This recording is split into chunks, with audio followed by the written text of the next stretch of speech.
Assalamualaikum warahmatullahi wabarakatuh. Perkenalkan, nama saya Purwanti, NIM 20081101036. Saya dari kelas PAIB semester 3. Di sini saya akan menjelaskan mengenai materi tentang peradaban Cina dan India pra-Islam untuk memenuhi tugas UAS pengantar sejarah peradaban Islam. Langsung saja, yang pertama yaitu sejarah Cina. Sejarah Cina adalah salah satu sejarah norma budaya istiadat tertua di dunia. Dari penemuan arkeologi dan antropologi, daerah Cina telah didiami oleh manusia purba sejak 1,7 tahun yang lalu. Peradaban Cina berawal dari beragam negara kota di sepanjang lembah Sungai Kuning pada zaman Neolitikum. Sejarah tertulis Cina dimulai sejak dinasti Shang. Cangkang kura-kura dengan tulisan Cina kuno yang berasal dari dinasti Shang mempunyai penanggalan radiokarbon. Dinasti ini merupakan dinasti yang sangat lama dan berkuasa, dan pada zaman dinasti inilah tulisan Cina modern mulai berkembang. Cina adalah salah satu negara yang mengalami pergantian selang periode persatuan dan perpecahan politis yang terkadang direbut oleh orang-orang asing yang sebagian besar terasimilasi ke dalam populasi suku Han. Yang pertama, Paleolitik. Homo erectus telah mendiami daerah ini. Alat batu yang ditemukan di situs Xiao Changliang telah berumur 1,36 juta tahun. Situs arkeologi menunjukkan catatan sangat awal penggunaan api oleh Homo erectus yang berumur 1,27 juta tahun yang lalu. Yang kedua, Neolitik. Zaman ini mampu dilacak sampai 10.000 sebelum Masehi. Bukti-bukti awal pertanian muda mempunyai penanggalan radiokarbon. Pada masa ini, lembah Sungai Kuning mulai berkembang menjadi pusat norma budaya istiadat. Selanjutnya yaitu peradaban Cina pra-Islam. Yang pertama, dinasti Song atau Qing. Ketika dinasti ini berkuasa, mereka menempatkan para muslim dalam jabatan urusan perdagangan seperti menteri perdagangan, kantor dan direktur perdagangan selalu dipegang oleh muslim, karena muslim merupakan kunci perdagangan mereka dan juga dapat dipercaya dan juga menjadi kunci. Di samping itu, mereka juga menghormati Islam. Sang kaisar membangun sebuah masjid, bahkan secara umum hampir semua masa itu tidak mempunyai masalah dengan muslim. Pada masa dinasti ini, sang kaisar mengundang 5.500 muslim dari Bukhara.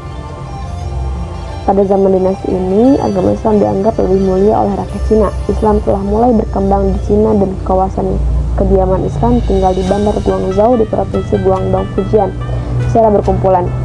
Masjid pada zaman ini yang masih ada yang terkenal yaitu Masjid King Jingxi di Bandar Guangzhou. Dinasti kedua yaitu dinasti Yuan Mongol. Dinasti ini dibangun oleh Mongolia di Tiongkok. Bangsa Cina Han yang ditaklukkan memiliki peradaban lebih maju. Maka dinasti Yuan mengangkat turunan muslim sebagai pejabat negara karena faktor politik tidak memungkinkan mengangkat orang non-muslim, sehingga pengaruh umat Islam di Cina semakin kuat. Para ilmuwan muslim mengkaji astronomi, menyusun kalender, dan mendesain Han Baluk sebagai ibu kota dinasti Yuan. Tetapi umat Islam juga mengalami tekanan silakahi akibat perbedaan budaya dan diskriminasi, sehingga umat muslim mempelopor dinasti Ming dengan mengadakan perlawanan terhadap hak dinasti Yuan. Dalam dinasti Yuan menjadi titik kejayaan muslim, dan di abad ke-14 dinasti di bawah dinasti Yuan ada 4 juta muslim di Cina.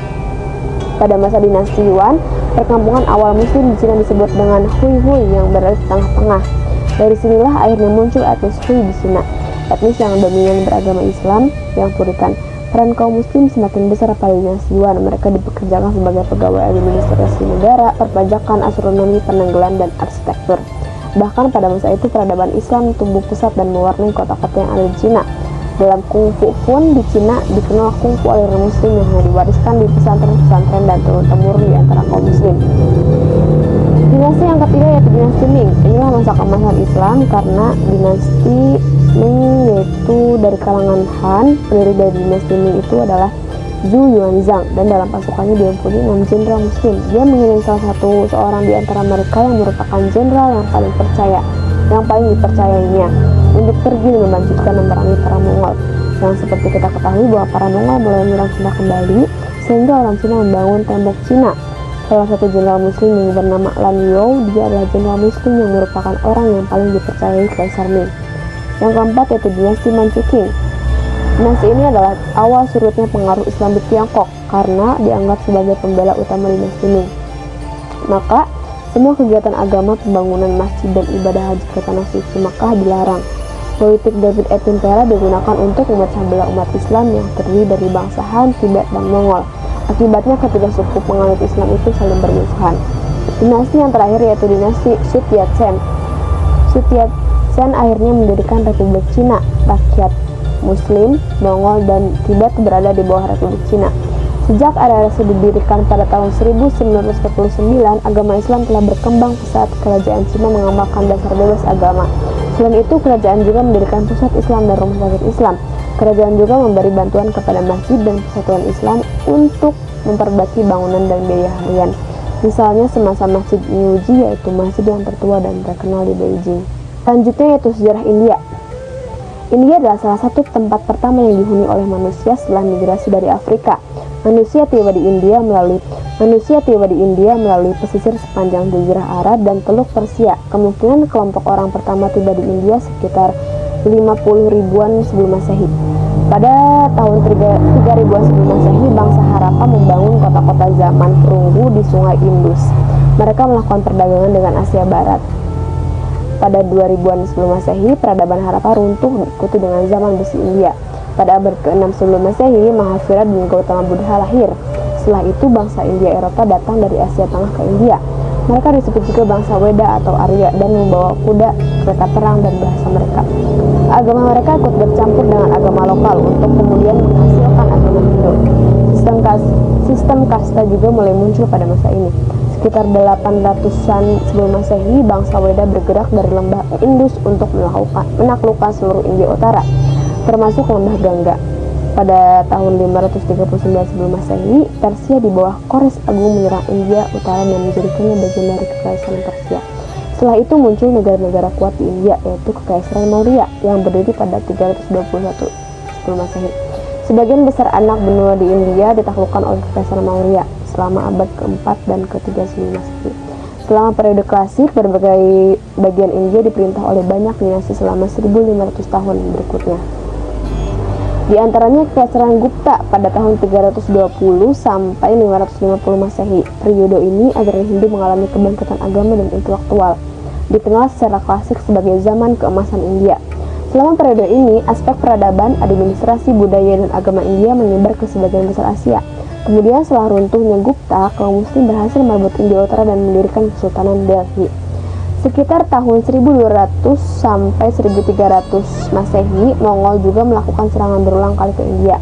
Semua konflik ini berlangsung terutama di India Utara. Di India Utara, kekuasaan Mongol sempat menghilang sebelum akhirnya pada tahun 1526 Masehi berdiri negara Mongol bernama Kekaisaran Mughal. Pada tahun 1700-an Masehi, Mughal melemah dan terpecah menjadi kerajaan-kerajaan kecil. Ini memicu Britania untuk bergerak dan menaklukkan India. Selanjutnya yaitu peradaban India pra-Islam. Gambaran umum tentang masyarakat India saat Islam memasuki wilayah ini menunjukkan indikasi yang sangat sulit bagi proses Islamisasi.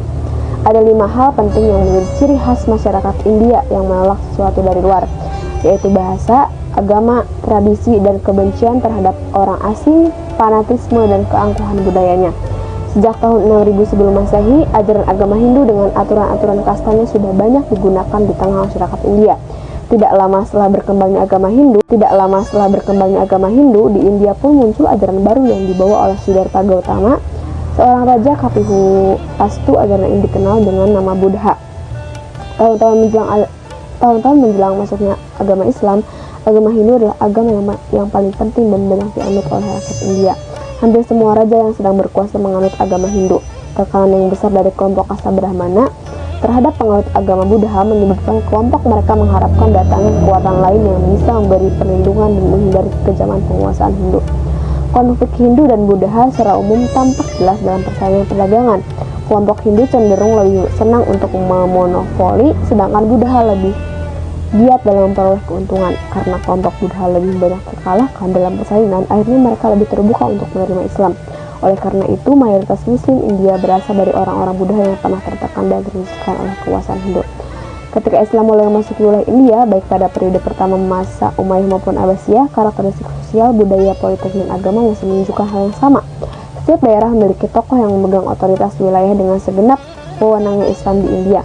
Semakin berkembang pesat ketika seorang hamba sahaya dari kerajaan Turki dapat memerdekakan dirinya dan dia berhasil mendirikan kerajaan kecil yang berdaulat penuh. Sudah jelas bahwa masuknya Islam di India dibawa oleh para pedagang tanpa sengaja. Ajaran Islam disukai oleh sebagian orang Hindu yang sudah jenuh oleh perilaku kaum Brahmana yang menyalahgunakan kedudukannya. Selain itu, ajaran Islam tidak menolak kasta. Setelah masuk ke India, agama Islam mulai menyebar dari India barat sampai ke timur. Akhirnya berdirilah kerajaan-kerajaan Islam. Raja demi raja penuh Islam memerintah berganti-ganti dalam beberapa dinasti yang mereka dirikan. Islam juga mengalami puncak kejayaan dan keemasan pada masa dinasti Mughal. Karena pada masa pemerintahan dinasti Mughal ini Islam banyak meninggalkan bukti-bukti sejarah seperti Masjid Jami dan Taj Mahal. Seperti yang kita ketahui, Taj Mahal merupakan bangunan yang masuk dalam 7 keajaiban dunia. Mungkin itu saja yang dapat saya sampaikan, kurang lebihnya mohon maaf. Wassalamualaikum warahmatullahi wabarakatuh.